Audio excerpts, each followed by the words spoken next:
여러분 안녕하십니까, 진성호입니다. 추석 연휴 잘 쉬시고 계십니까? 개천절입니다. 예정된 대로 오늘 개천절 시위가 벌어졌습니다. 지금 문재인 정권은 개천절 집회에 대해서 거의 사활을 걸고 막는 데 치중했습니다. 경찰차들이 거의 광화문 일대는 꽉 찼습니다. 80년대 시위 이후 이렇게 지독한 이 언론 탄압, 집회 탄압, 시위 탄압은 처음이라는 말이 나올 정도입니다. 심지어 전철역에 내릴 수도 없었습니다. 광화문에 그냥 일보러 온 사람 시민들조차도 불만을 터뜨렸습니다. 그런 가운데 차량 시위까지도, 드라이버 스루 시위까지도 경찰과 서울시청은 금지시켰습니다만 일부 차량 시위는 법원의 허가를 받아서 계속됐습니다. 그 중에서도 애국순찰팀, 경기도에서 시작해서 조국 전 장관 집, 추미애 장관 집까지 아주 효과적인 시위를 벌였습니다.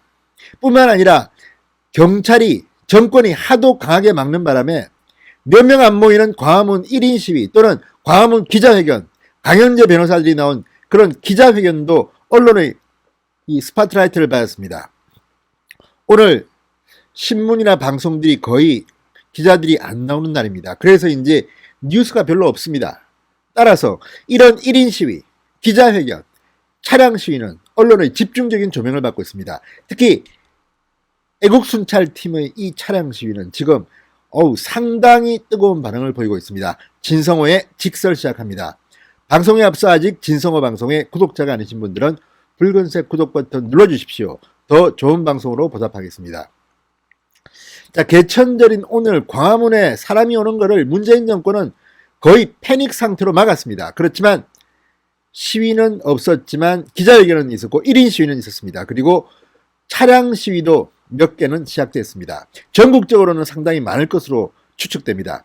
자, 경찰은 앞서 10대 미만의 차량 시위에도 모두 금지 통고를 내렸지만 일부 법원이 허용했습니다.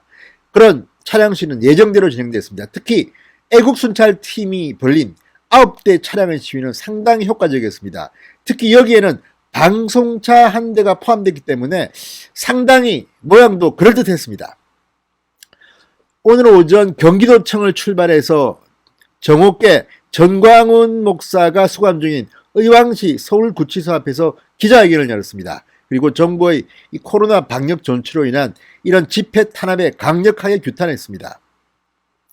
방송차를 비롯해서 차량 9대, 추미애 법무부 장관과 더불어민주당 윤미향 의원 등을 비판하는 내용의 플래카드를 붙였습니다. 조국 전 장관 집에서부터 추미애 장관이 있는 광진구, 그러니까 조국 전 장관의 집은 방배동입니다. 그리고 추미애 장관의 집은 광진구 구이동입니다.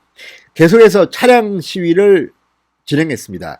진압에 막힌 조국 전 장관 집 인근에는 시민들과 유튜버 취재진 수십 명이 엉켜서 아수라장이 열렸습니다. 시위 차량들이 경적을 울리며 지나갈 수밖에 없습니다만 아무튼 조국 전 장관조차도 SNS에 글을 올릴 만큼 여러 가지로 스포트라이트를 받았습니다. 왜 문재인 정권의 법무부 장관은 이렇게 문제가 많습니까?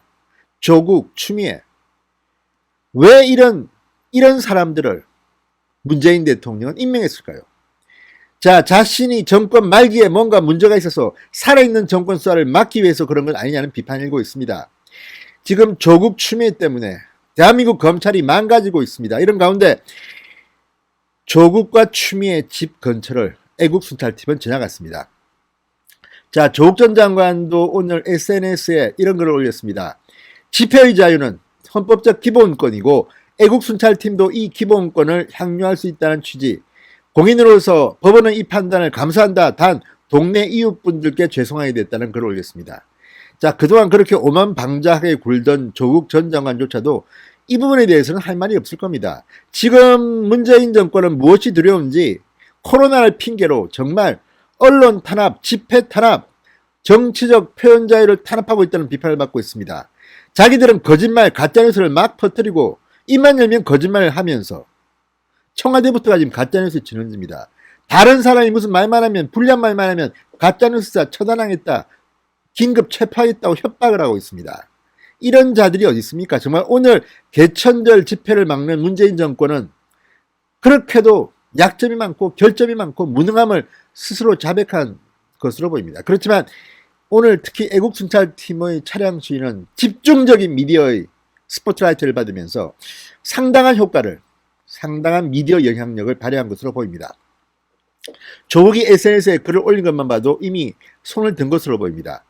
자, 경찰은 이날 광화문 광장 등 도심에서 돌발적인 집회 시위가 열린 것을 차단하기 위해서 서울 시내 진입로 90곳에 검문소를 설치하고 도심으로 들어온 차량을 점검했습니다. 심지어는 아무데나 그냥 차 세우고 창문 열어 안에 뭐 있는가 보자, 현수막이 있는가 보자 이런 식으로 규제했습니다. 이런 것이 과연 지금 민주화 시대에 맞는 것인지, 만약에 이들이 도심 안에서 불법적으로 시위를 하면 그때 단속하면 되는 것이지, 사전에 이걸 열면 큰일 날 것처럼 이렇게 야단 법석을 뜨는 것은 80년대 군부 독재 시대 때나 가능했던 겁니다. 지금 문재인 정권은 그때보다 더 못하다는 그런 평을 듣습니다. 왜 그렇게 했습니까? 그만큼 자신이 없고 무능하고 독재 정권은 아닌가 의심되는 이유입니다. 자, 경비경찰 21개 중대, 교통경찰, 지역경찰 800여 명이 동원됐습니다. 광화문 일대는 경찰 차량 차벽이 촘촘하게 둘러싸여 안으로 들어가기조차 어려운 상황이었고, 자유롭게 광화문 광장을 거닐고 싶은 시민들조차도 아예 원천 차단됐습니다. 이런 독재가 어디 있습니까? 정말 문재인 정권 가소롭습니다. 자, 어쨌든 오늘 이렇게 엄중한 이 차량 점검, 차량 단속, 이걸 보면서 시민들은 한 번 더 느낄 겁니다. 참 문재인은 비겁하다, 겁이 많다, 그리고 얼마나 무능했으면 이렇게까지 자유로운 집회를 막느냐. 코로나 때문이 아닙니다. 이건 10명도 안 되는 사람이 모이는 것도 원천적으로 막고 있고 1인 시위도 막고 있습니다. 이만큼 자신이 없나 봅니다. 진성호의 직설이었습니다. 여러분 감사합니다.